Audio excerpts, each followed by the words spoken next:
Hello बच्चों की हालचाल। सबसे पहले तो आप सबका स्वागत हो आप सबके अपने यूट्यूब चैनल में। तो आज की वीडियो में यहाँ पर मैं क्लास 10 की बोर्ड एग्जाम 2025-26 जो इस साल दे रहे हैं उनके बारे में यहाँ पर आपको कॉपी चेकिंग का एक लेटेस्ट अपडेट आपको बता के जाऊंगा। बिकॉज यहाँ पर कई बच्चों के कई क्वेश्चन राइज हो रहे थे मन में कि सर हमारा एलओसी विंडो कब ओपन होगा, कब हम बेसिक मैथ से स्टैंडर्ड मैथ या फिर स्टैंडर्ड मैथ से बेसिक मैथ कब चूज कर पाएंगे, हमारा रिजल्ट कब आने वाला है, साथ के साथ हमारी कॉपी कैसे चेक हो रही है, हार्ड चेक हो रही है, लीनियन चेक हो रही है। तो कुछ तो हमें पूरा फाइनल बताओ।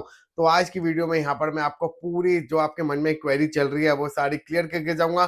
साथ के साथ यहाँ पर कई बच्चों ने हमें रिसेंटली वीडियोस में कुछ क्वेश्चन राइज करे थे जिनके हमने लॉट ऑफ कमेंट को रिप्लाई कर दिया था, बट कुछ रिप्लाई हम यहाँ पर वीडियो के थ्रू कर रहे हैं। तो यहाँ पर मैं वन बाय वन आप सब बच्चों के क्वेश्चन का यहाँ पर आपको आंसर दूंगा, शायद आपका भी ये क्वेरी हो।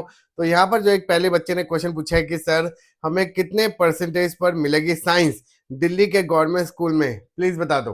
तो यहाँ पर आपको बताया था कि जब आपका 10 का रिजल्ट आएगा तो रिजल्ट के बेसिस पे यहाँ पर आपको ओवरऑल देखना पड़ेगा कि आपके इंग्लिश, मैथ्स और साइंस में कितने मार्क्स आए। और बाकी हर एक स्कूल का अपना परसेंटेज क्राइटेरिया होता है। कोई 70% में दे रहे होते हैं साइंस, कई 75 में दे रहे होते हैं, कई 80 में भी दे रहे होते हैं, और कई स्कूल में तो 60-65 में ही मिल जाता है। या फिर जैसे कई बच्चों ने हमें से पूछा था कि सर आपने अपने 10th क्लास के बाद 11 में क्या लिया था। तो मैंने पीसीएम लिया था और तब मेरी 10th क्लास में 68% परसेंट आ जाई थी, और मैंने 20 साल पहले अपनी 10th क्लास करी थी। बट अब यहाँ पर परसेंटेज आपका थोड़ा सा बढ़ गया है।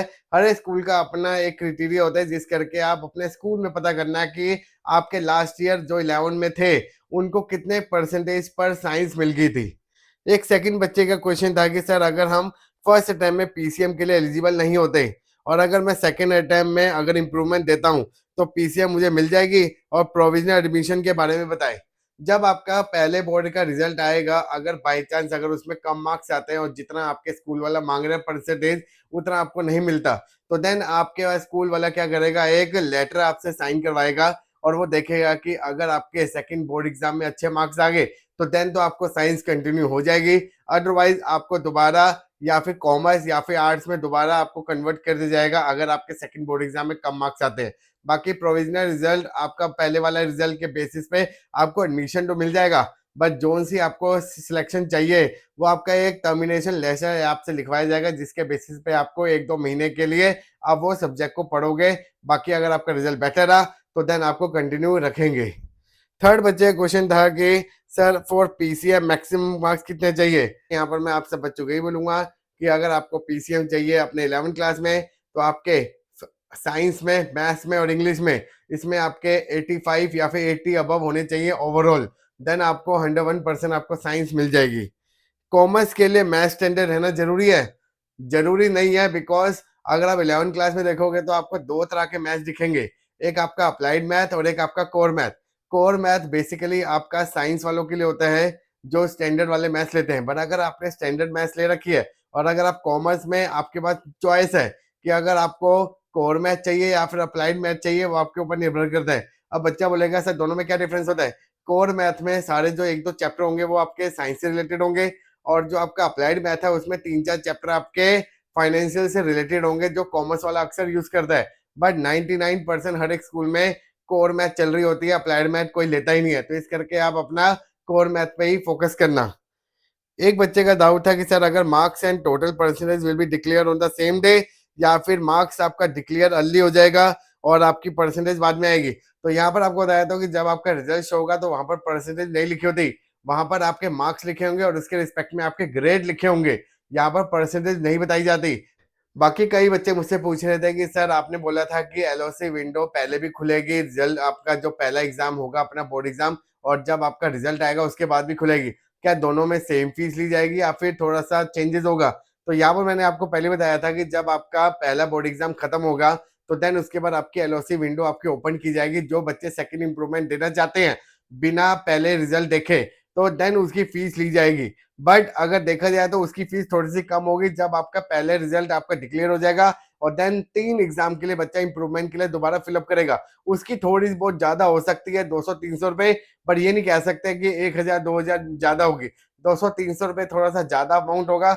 बट अगर आपको लगता है कि यार मैंने एग्जाम देने के बाद मेरे को सेकेंड एग्जाम देना चाहिए तो देन आप पहले ही फिलअप कर लेना। अगर आपको डाउट लग रहा है तो अपना रिजल्ट आने के बाद आप चेक कर सकते हो। तो ये सम क्वेरीज थे जो बच्चों ने हमारे कमेंट सेक्शन में पूछे रहे।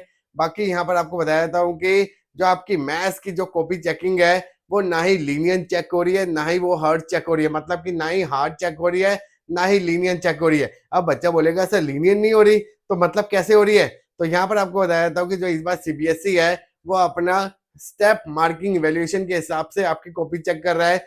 अगर आपने फॉर्मूला लिखा है, अगर आपने स्टेप मार्किंग के साथ सब कुछ वैल्यू सब पुटअप करी है, बट अगर आपका आंसर गलत आ रहा है फिर भी आपको पूरे मार्क्स दिए जा रहे हैं, बिकॉज सीबीएसई थोड़ी फेयरनेस दिखा रहा है सम कॉपीज में। अब बाकी यहाँ पर आपको बताया था कि ग्रेस मार्क्स हर एक चीज में नहीं मिल रहे। यहाँ पर मैंने कितनी बार आपको बताया कि ग्रेस मार्क्स ये नहीं कि हार्ड क्वेश्चन आ गया तो देन आपको मिल जाएगा। अगर आपके कोई रॉन्ग क्वेश्चन छप गया है या फिर अगर कोई क्वेश्चन सीबीएसई को भी लगा कि यार हायर मेजोरिटी के हिसाब से बच्चों ने बोला कि यार इस क्वेश्चन काफी टाइम कंज्यूमिंग था, तो देन वहां पर थोड़ी सी लीनियंट चेकिंग हो जाती है, जिस करके हर एक क्वेश्चन में ग्रेस मार्क्स नहीं मिलेंगे। बाकी आप सबका रिजल्ट 15 अप्रैल और 25 अप्रैल के बीच में पहले बोर्ड एग्जाम का रिजल्ट आ जाएगा। और बाकी जो सेकंड बोर्ड एग्जाम के लिए जो आपकी डेट शीट होगी वो 5 या 10 मई के आसपास आपकी आ जाएगी। और जो सेकंड बोर्ड एग्जाम का जो रिजल्ट है वो आपका 30 जून तक आपका घोषित हो जाएगा। बाकी कुछ अपडेट्स अभी हो रहेंगी फर्दर जो मैं आपके साथ जरूर शेयर करूंगा, जिस करके चैनल को जरूर फॉलो कर लेना। बाकी ऐसे इंपॉर्टेंट अपडेट देखने के लिए प्लीज हमारे चैनल को सब्सक्राइब करें और इस वीडियो को अपने दोस्तों से शेयर करें, जिससे हर एक बच्चे को लेटेस्ट अपडेट के बारे में पता चल सके। तो मिलते हैं आपको नेक्स्ट वीडियो, तब तक के लिए अपना ख्याल रखें। Bye bye, take care.